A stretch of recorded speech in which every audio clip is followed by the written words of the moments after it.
Today we have the story of the Pharisee and the tax collector.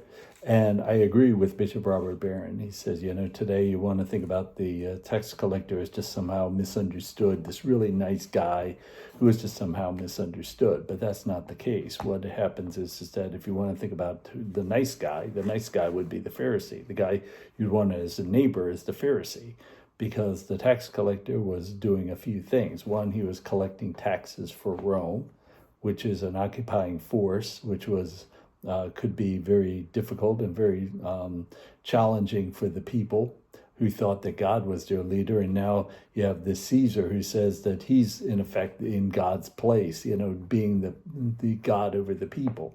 So you have that, which did not go over well with the Jewish people. You have the fact that the tax collector booths were up for sale. So they went to the highest bidder. So the ones that were in high traffic areas would go for a lot of money. So they had to make up for that by sending that money back to Rome. And then the fact that they could extort money, well, a little bit more for me and my family. So they were doing fairly well, whereas many of the people who were there in Israel were not doing quite well at the time, were doing quite poorly and overtaxed at the time.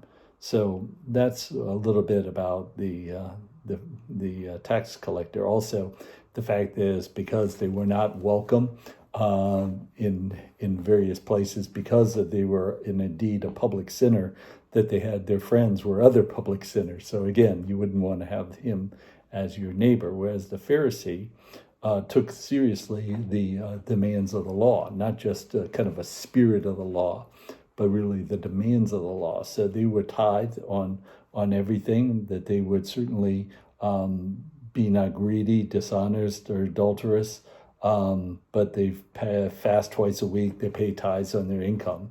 And if God was somehow grading on that curve, that nice bell-shaped curve, they would certainly be in the 90th percentile of the good guys, and the tax collector would certainly be in the lower 10 to 15% of the bad guys. So that's a little bit about them.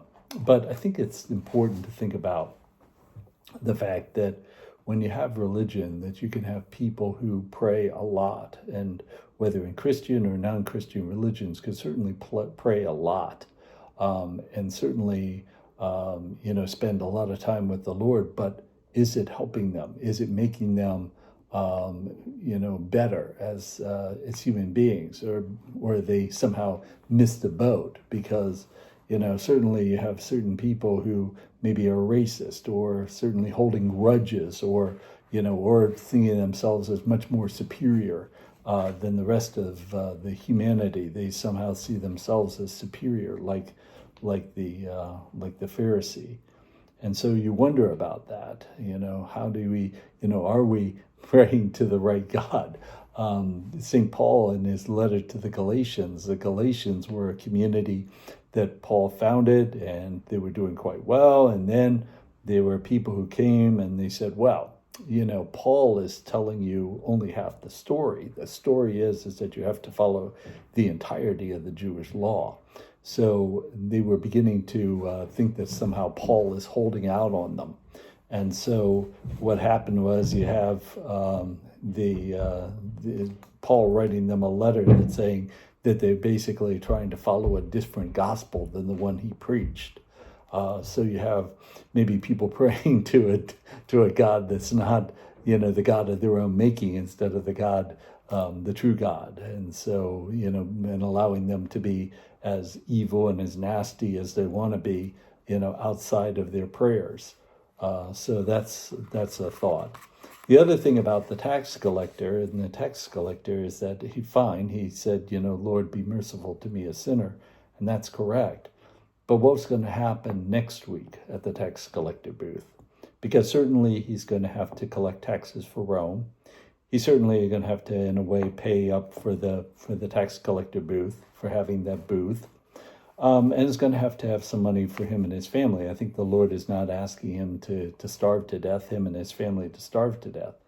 But there's always going to be that temptation which caused him to extort money over and above what is needed.